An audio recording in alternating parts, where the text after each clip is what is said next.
Selamat pagi kelas, selamat tahun baru. Liburnya pasti sudah cukup puas ya. Nah, sekarang kita kembali lagi belajar akuntansi biaya dengan lanjutan materi berikutnya, yaitu tentang standar dan analisis varian. Ya, nah kenapa kita belajar masalah biaya standar? Nah, kalian mesti ketahuin karena nanti di dalam perusahaan, katakanlah kalian bekerja di sebuah perusahaan atau pabrik atau industri apapun itu, pasti tidak jauh dari bagaimana menetapkan biaya standar terhadap produk-produk yang akan kita jual. Nah, kita mulai dulu ya dari pengertian apa itu biaya standar.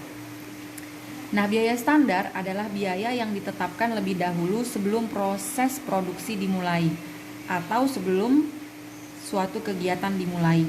Nah, ini digaris bawahi ya. Nah, biaya standar adalah biaya yang ditetapkan lebih dahulu sebelum proses produksi dimulai atau sebelum suatu kegiatan dimulai.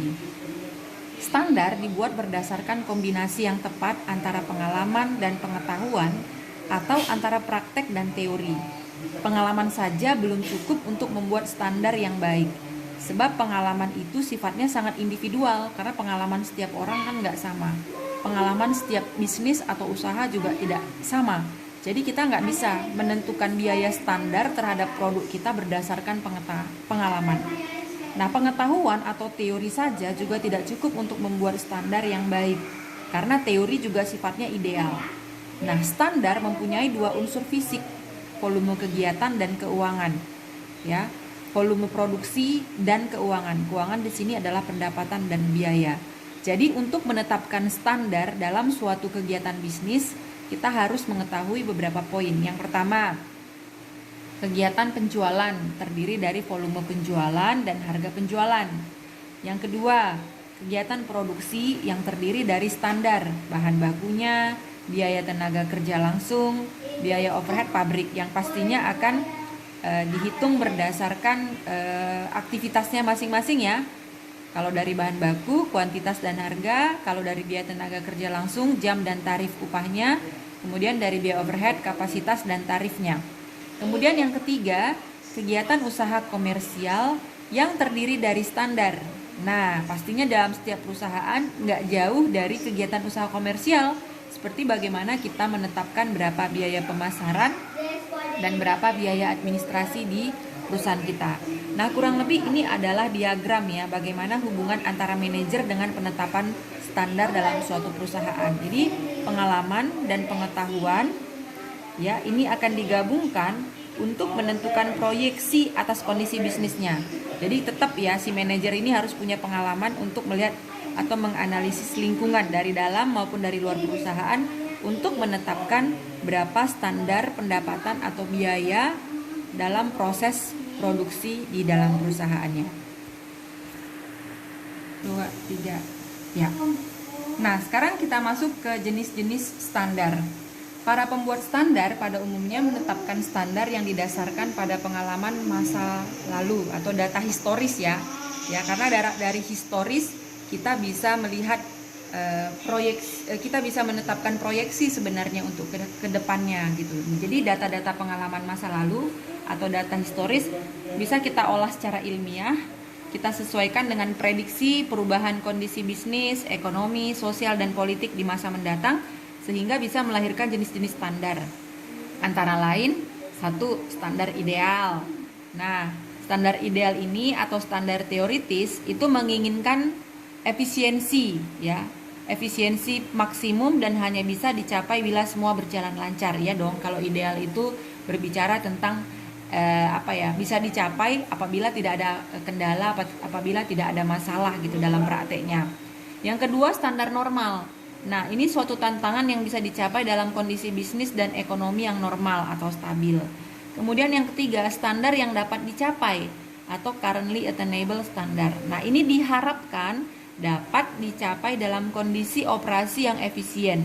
Standar ini lazim disebut standar aktual yang diharapkan bisa di atas normal atau bisa di bawah normal.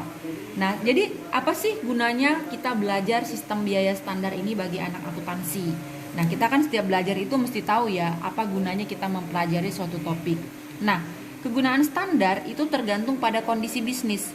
Jika kondisi bisnis statis ya, biasa aja gitu, maka standar sangat berguna sebagai pedoman kerja.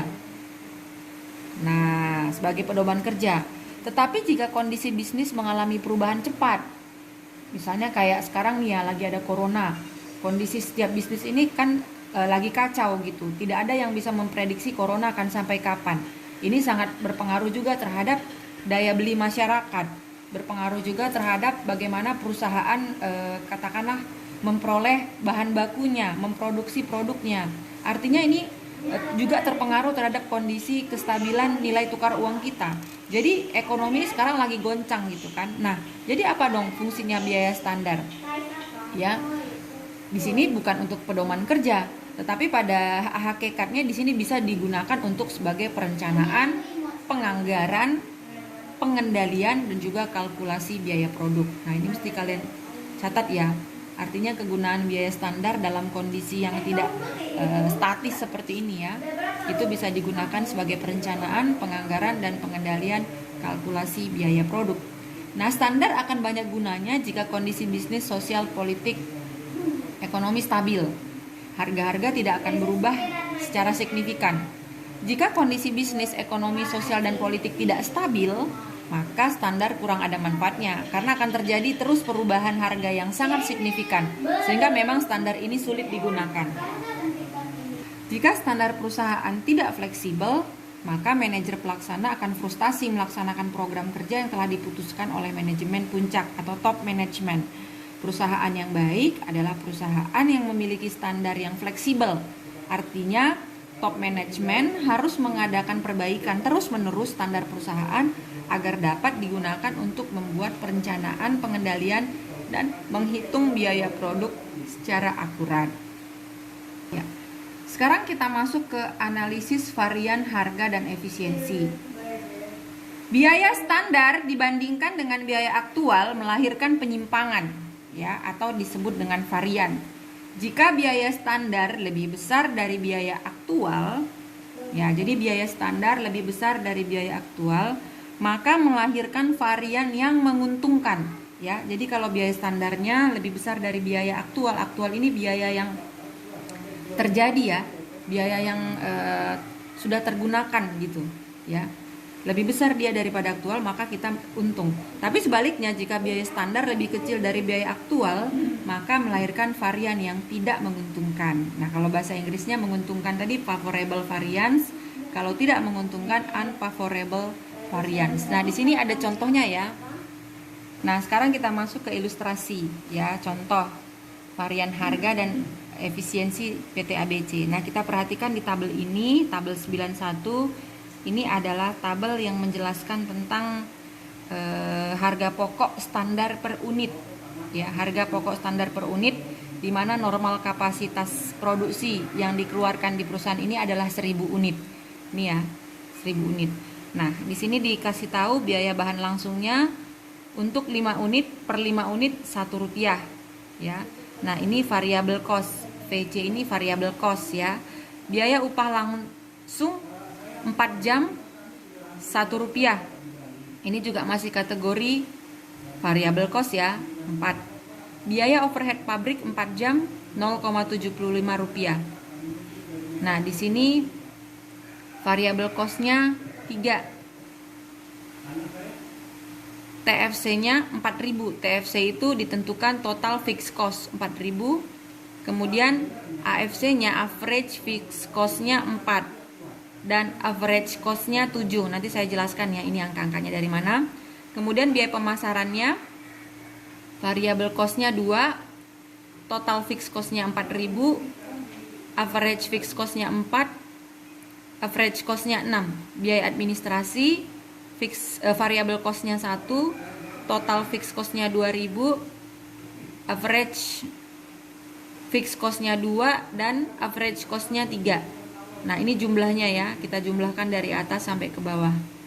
Jadi variable cost totalnya 15, total fixed cost-nya 10.000, average fixed cost-nya 10, average cost-nya 25. Oke, kita lanjutkan untuk membahas ilustrasi bagaimana kita bisa melihat dari penetapan harga standar terhadap harga aktual yang terjadi di suatu perusahaan, apakah kondisinya kita favorable atau unfavorable, menguntungkan atau tidak menguntungkan. Nah, di tabel 91 ini sudah ditetapkan ya, di dalam perusahaan ini harga pokok standarnya. Nah, harga pokok standar ini dihitung untuk kapasitas 1000 unit output ya. Nanti silahkan kalian cermati pelan-pelan. Nah, kemudian selama periode berlangsung di proses produksi yang terjadi di dalam perusahaan sudah tercatat, inilah biaya aktual yang terjadi ya, yang di atas biaya pokok atau biaya standar, yang di bawah biaya aktualnya ya. Nah, lihat di sini produksi dan penjualan 1100 unit, bahan baku yang digunakan 5400 unit. Ini kapasitas aktual. Ini harga bahan baku per unit 1,05 rupiah, upah langsung dan seterusnya. Nanti kalian cermatin satu persatu. Nah, poin yang mau Ibu kasih tahu terkait tentang analisis varian ini, kita lihat di halaman berikutnya ya. Kita mau lihat varian yang terjadi dari penetapan harga standar dengan harga aktual. Nah, analisis varian dapat dilakukan dengan menggunakan dua model, yaitu varian harga atau varian tarif dan varian efisiensi. Nah, teknik penghitungan kedua varian tersebut sebagai berikut. 1. Untuk menentukan varian harga ya atau varian tarif, harga standar dikurangi harga aktual dikali kapasitas aktual produksi. Untuk menghitung varian efisiensi, kapasitas standar dikurang kapasitas aktual dikali harga standar. Nah, yang sekarang kita hitung dulu untuk bahan ya. Karena ingat, di perusahaan manufaktur yang mesti kita cermati dari aspek akuntansi biayanya itu bahan baku, upah buruh, biaya overhead pabrik, ya kan? Kemudian pemasaran, biaya administrasi. Nah, kita mau menganalisis ini ya satu persatu.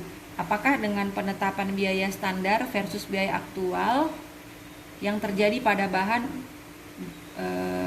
upah buruh, overhead dan seterusnya itu kita untung atau tidak untung, atau tepat atau tidak tepat, ya kan? Jangan sampai nanti terjadi kita menetapkan biaya standar tapi prakteknya justru kita jauh lebih rugi gitu dari standar yang sudah kita tetapkan. Nah, kita mulai dari menghitung varian bahan ya. Nah, varian harga yang pertama kita hitung dari varian harga penggunaan bahan. Nah, tadi sudah ditetapkan di tabel bahwa kita menghitungnya itu Rp 1 rupiah ya, Rp 1 rupiah per 5 unit kan. Nah, kemudian harga aktual ternyata 1,05 nih, 1,05. Nah, berarti kita mau menghitung variannya ya, 1 rupiah dikurang 1,05 dikali kapasitas aktual 5.400 tadi ya, harganya dapat 270. Ini TM tidak menguntungkan ya. Kenapa tidak menguntungkan? Ya karena harga standar kita lebih kecil dari harga aktual, atau harga aktual lebih tinggi dari harga standar. Makanya di sini kita salah menetapkan harga standar. Nah, tetapi bagaimana dari varian efisiensi bahannya? Untuk menghitungnya kita harus cari dulu kapasitas standar dikurang kapasitas aktual dikali harga standar. Nah, kita masukkan ya angka-angka yang di tabel tadi sehingga dapat 100 rupiah. M menguntungkan. Nah, kenapa menguntungkan?